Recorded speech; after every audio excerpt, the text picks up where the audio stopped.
Exam 2023 के paper के लिए हम आपके लिए और कुछ महत्वपूर्ण प्रश्न लेकर आए हैं। तो एग्जाम में जाने से पहले एक बार से भी आप जरूर देख लें। तो शुरू करते हैं वीडियो बिना कोई टाइम नष्ट किए। बेलन के वक्र पृष्ठ का सूत्र होगा। तो बेलन का वक्र पृष्ठ होता है बच्चे 2πr/h। ये 1/3 पाई आर स्क्वायर है, ये शंकु का आयतन हो गया, ये बेलन का आयतन हो गया, और पाई आर एल शंकु का वक्र पृष्ठ यहाँ पर हो गया। शंकु के छिन्नक का आयतन है, तो छिन्नक का आयतन होता है बच्चों कौन सा, 1/3 पाई H r1² plus r2² plus r1 और r2। क्वेश्चन नंबर 3 है, अर्धगोले के संपूर्ण पृष्ठ का सूत्र होगा। तो अर्धगोले का जो संपूर्ण पृष्ठ होता है बच्चों वो होता है 3πr² और वक्र पृष्ठ होता है 2πr²। तो क्वेश्चन नंबर 4 है, यदि किसी शंकु की ऊंचाई 3 गुनी कर दी जाए तो उसका आयतन हो जाएगा। देखिए शंकु है या बेलन है, ऊंचाई जितने गुने की जाएगी आयतन उतना ही गुना हो जाएगा। 3 गुनी की गई है तो आयतन भी 3 गुना ही हो जाएगा। तो क्वेश्चन नंबर 5 है, यदि किसी शंकु की तिर्यक ऊंचाई 5 सेंटीमीटर है और त्रिज्या 3 है तो शंकु की ऊर्ध्वाधर ऊंचाई ज्ञात कीजिए। तो इसके लिए सूत्र हो जाएगा कि h बराबर √L² माइनस r²। यही सूत्र लगा दीजिए, क्योंकि L का वर्ग बराबर होता है h का वर्ग प्लस r का वर्ग। ठीक है ना, ये होता है। तो L कितनी है, 5 है, 5 के वर्ग में से ये 3 का वर्ग हो जाएगा, यानी कि 25 माइनस यहाँ 9 तो कितना बचेगा, 16। 16 का वर्गमूल कितना आ जाएगा, 4। तो यहाँ त्रिज्या हो जाएगी 4, यानी कि A हमारा सही होगा। बिंदु -5,3 की x अक्ष से दूरी पूछा है, तो आपको y निर्देशांक लिखना है, कौन सा, 3 लिखना है। तो ऑप्शन नंबर सी सही होगा। और x अक्ष से पूछा है, यहाँ पर y से पूछता तो हम इसको लिख देते, और दूरी हमेशा प्लस में ही ली जाती है, तो ऑप्शन नंबर बी सही होता। तो क्वेश्चन नंबर 7 है बच्चों, यहाँ पर एक शंकु के आधार का क्षेत्रफल 100 वर्ग सेंटीमीटर है और ऊंचाई इतनी है, तो शंकु का आयतन होगा। तो शंकु का आयतन हो जाएगा 1/3 गुणा आधार का क्षेत्रफल और गुणा ऊंचाई। 3 से कैंसिल हो जाएगा 4 बार, 100 गुणा 4 कितना हो जाएगा, 400 वर्ग सेंटीमीटर। तो ऑप्शन नंबर ए हमारा यहाँ पर सही होगा। तो क्वेश्चन नंबर 8 है, निम्नलिखित में कौन एक परिमेय संख्या है। 5 + √3 ये अपरिमेय है, पाई भी अपरिमेय है, और 3√2 ये भी अपरिमेय है। √25 का मान 5 होगा, तो यही हमारी क्या होगा, 5 एक परिमेय संख्या, तो ये एक परिमेय हो जाएगा। 9 है, यदि साइन ए बराबर 1/2। अब देखिए साइन में 1/2 होता है 30 अंश का मान, कितने अंश का होता है, 30 अंश का। तो ए हो जाएगा 30 अंश, तो साइन 2a आ गया, तो यानी कि 30 दूनी 60। तो साइन 60 का मान कितना होता है, साइन 60 होता है √3/2। ये इस तरीक़ा से हो जाएगा। क्वेश्चन नंबर 10 है, एक गोले की त्रिज्या r है और बेलन के आधार की त्रिज्या भी r है और ऊंचाई 2r है। गोले और बेलन के आयतनों का अनुपात निकालिए। देखिए यहाँ हम ऐसे निकालेंगे इस क्वेश्चन को। तो गोले का आयतन होगा 4/3 पाई r³ और बेलन का आयतन होगा पाई r²h। ठीक है, तो 4/3 पाई से पाई काट लीजिए। त्रिज्या कितनी है, r है, तो r³ हो जाएगा। और यहाँ पर देखिए बेलन की जो त्रिज्या वो भी r है, तो r², और h कितनी है इसकी, ये है 2r। ठीक है, ये 2r है।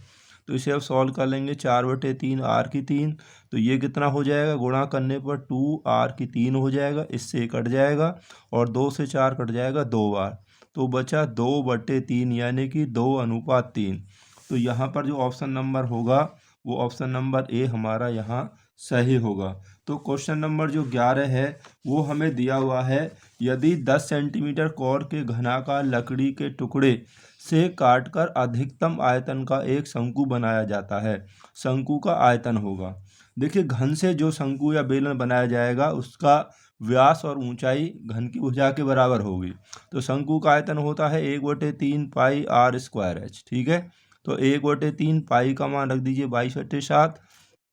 r कितनी है, देखिए उसका व्यास 10 होगा ना, तो त्रिज्या हो जाएगी 5, और ऊंचाई कितनी होगी, ऊंचाई उसकी भुजा के बराबर ही होगी। इसे सॉल्व कर लीजिए अब आप। तो यहाँ हो जाएगा, देखिए 5 पंजे 25, इसी गुणा करेंगे तो इसमें 550, 0 की 0, 7 गुणा 3 21। इसमें जब हम 21 का भाग देंगे तो इसका भाग देंगे तो 261.9 हो जाएगा। ठीक है, आप भाग दे के देख लेना। तो इसमें ऑप्शन नंबर कौन सा सही होगा, तो ऑप्शन नंबर सी यहाँ पर मिल रहा है, तो यही इसका आंसर सही होगा। तो क्वेश्चन नंबर नेक्स्ट देखेंगे आप।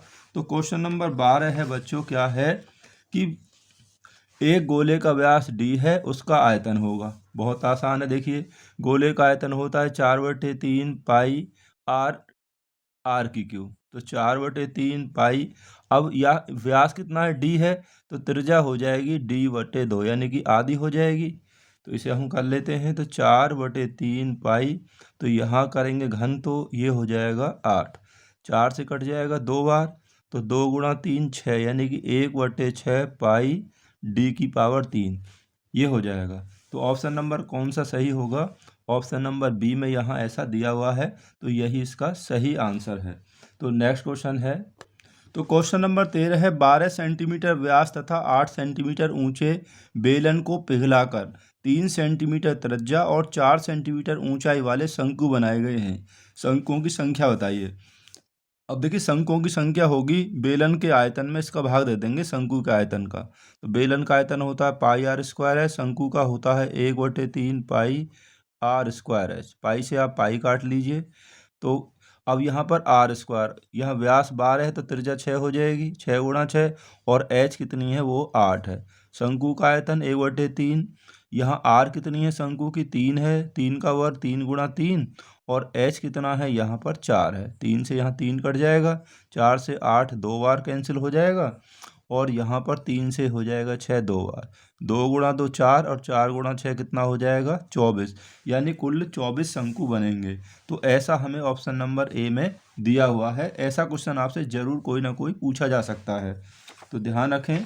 तो क्वेश्चन नंबर देखिए यहाँ पर, तो क्वेश्चन नंबर जो है हमारा 14 है कि त्रिज्या 8 सेंटीमीटर वाले वृत्त के अंतर्गत खींचे गए वर्ग का क्षेत्रफल होगा। देखिए जो वृत्त के अंतर्गत जो वर्ग बनेगा उसका जो वो होगा, क्या नाम है उसका, विकर्ण। विकर्ण d बराबर होगा इसके व्यास के बराबर होगा, ठीक है। तो देखिए इस तरीक़ा से होगा, ये हमारा वृत्त हो गया, तो यहाँ हमने बना लिया ये वर्ग हो गया। तो ये जो विकर्ण होगा ये इसका व्यास होगा, ठीक है ना। वर्ग का विकर्ण इसका व्यास होगा, किसका, वृत्त का।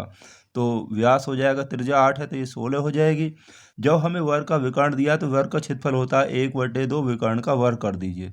तो 1/2 विकर्ण है वर्ग, यानी कि 16 गुणा 16, 2 से 8 बार, 16 मट्ठे कितना हो जाएगा 128।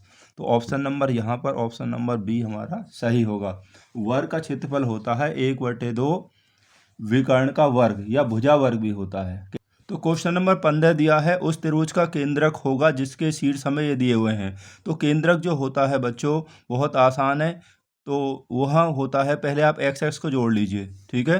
पहले x 7 और 5 12, 12 में से 9 3 गए तो यहाँ 9 बचेंगे, और अब y को जोड़ लीजिए, y जो है, तो 7 5 12 और 3 कितना 15। अब इनमें बटे 3 कर दीजिए, तो ये 3 आ जाएगा, यहाँ कितना 5 आ जाएगा, यानी 3,5। तो ऑप्शन नंबर ए हमारा सही है, क्योंकि केंद्रक होता है x1 + x2 + x3 बटे 3, ऐसे ही y1 + y2 + y3 बटे 3। x को जोड़ लीजिए, भाग 3 का दे दीजिए, y को जोड़ लीजिए और 3 का भाग दीजिए। बहुत आसान तरीका है।